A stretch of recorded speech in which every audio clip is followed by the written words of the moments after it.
The Monk Who Shook the World. September 11, 1893, Chicago. The Parliament of Religious. India से आया एक नौजवान सन्यासी पोडियम पर खड़ा होता है. उनके पास ना कोई प्रिपेयर्ड स्क्रिप्ट थी, ना ही स्पीच, ना ही था कोई वेस्ट में बड़ा नाम. उनके सामने थे 7,000 लोग जो उन्हें बड़ी ही अजीब नज़रों से घूर रहे थे काफ़ी देर से. लेकिन जैसे ही उन्होंने अपना मुंह खोला, उनके पहले 5 शब्द सुन के पोडियम में खड़े 7,000 लोग 2 मिनट तक ताली बजाते रहे.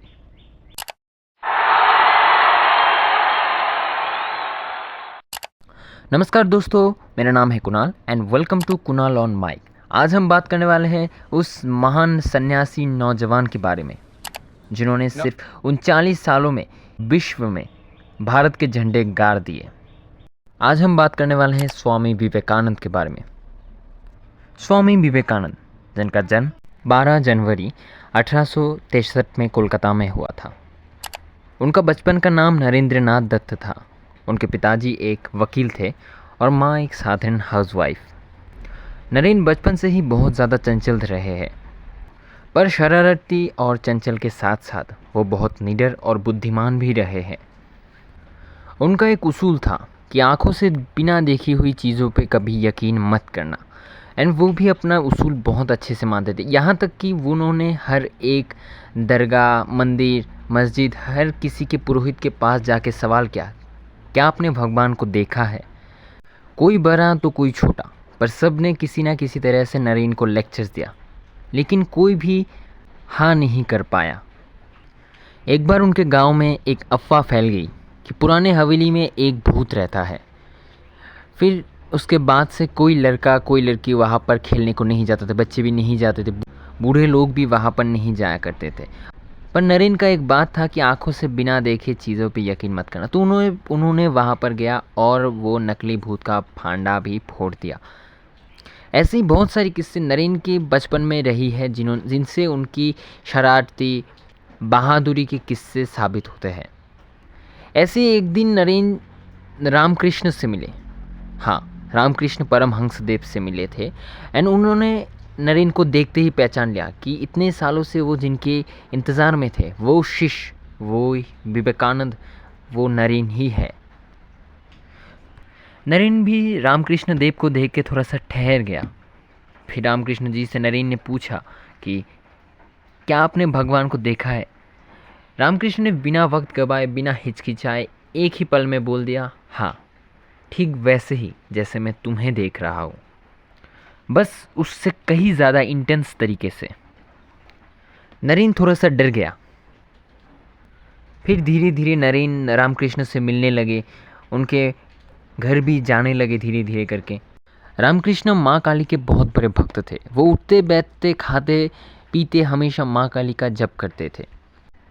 नरेंद्र ने कभी भगवान को नहीं देखा और रामकृष्ण ने भगवान को देखा, तो इसलिए नरेंद्र थोड़ा चिड़चिड़े रहते थे और लगता था कि ये आदमी ढोंग कर रहा है, इसने कोई भगवान को नहीं देखा असल में. तो इसी बीच नरेंद्र अपने किशोर अवस्था में था.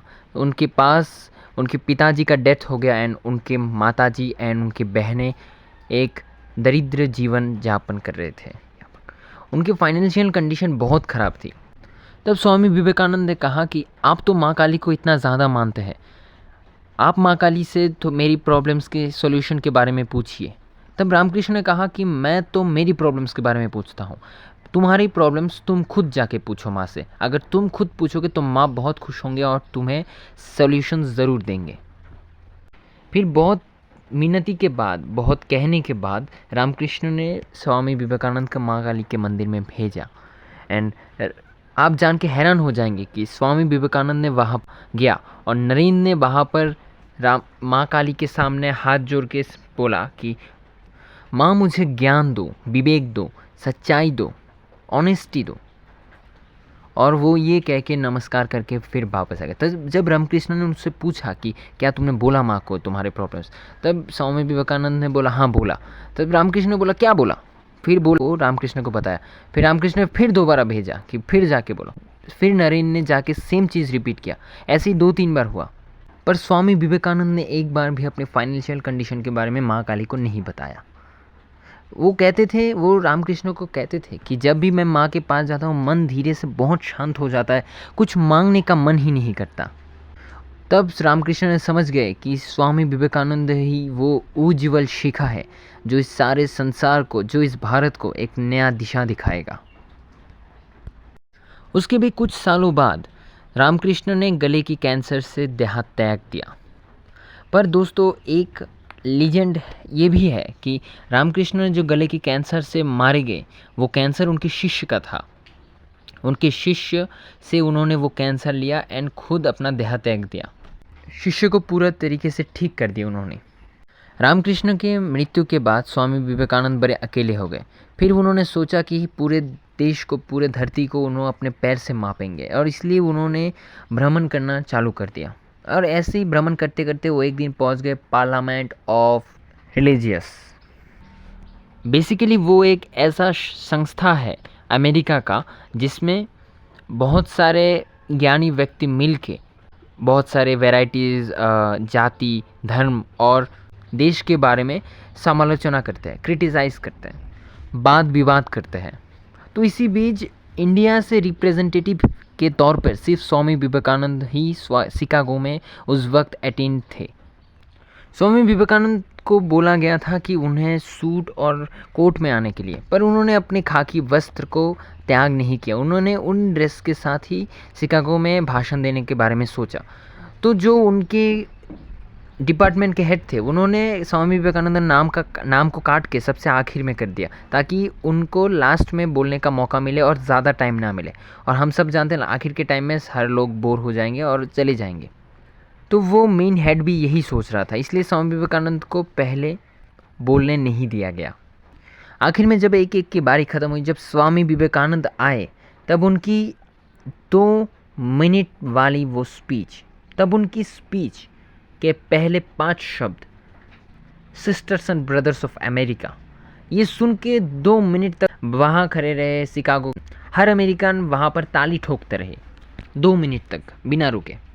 उन्होंने अपनी शिकागो स्पीच में कहा कि तुम जिस भगवान को मानते हो या मैं जिस भगवान को मानता हूँ या बाकी सारे लोग जिन भगवान को मानते हैं, वो सारे रास्ते जाके एक ही जगह पर जा रहे हैं। वो सारे प्रार्थनाएं, वो सारे दुआएं, वो सारे प्रेयर्स एक ही जगह पर जा रहे हैं, एक ही भगवान के पास जा रहे हैं और बस हम नाम अलग बता रहे हैं। उन्होंने बताया कि हर एक धर्म के जो मेन है वो सारे एक ही हैं। और दोस्तों आप सुन के बड़े हैरान हो जाएंगे कि उन्होंने अपने स्पीच के स्टार्टिंग में खुद को इंट्रोड्यूस किया कि इस दुनिया में, इस भारत में जितने सारे मंक थे, जितने सारे साधु सन्यासी थे, उनमें से ही एक मंक है स्वामी विवेकानंद। उन मंक के जो श्रेणियां हैं, जो लाइन्स है, उन लाइन में एक मैन है स्वामी विवेकानंद। और दोस्तों शिकागो के उनके स्पीच का टाइम था 5 मिनट। दोस्तों वो टाइम बढ़ के 1.5 घंटे तक उन्होंने स्पीच दिया और सभी लोग बैठ के उनका स्पीच सुने एंड इम्प्रेस्ड हुए स्वामी विवेकानंद से। फिर उन्होंने देश में आया और रामकृष्ण मिशन स्थापना किया, बेलूर मठ स्थापना किया, ऐसे ही बहुत सारी चीज़ों को स्थापन किया, चीज़ों को, देश को नया रास्ता दिखाया। दोस्तों जो इंसान पूरी दुनिया को जीतने के लिए निकल पड़ा था, जो जीत चुका था ऑलमोस्ट, वो इंसान 39 साल की उम्र में भगवान के पास चले गए।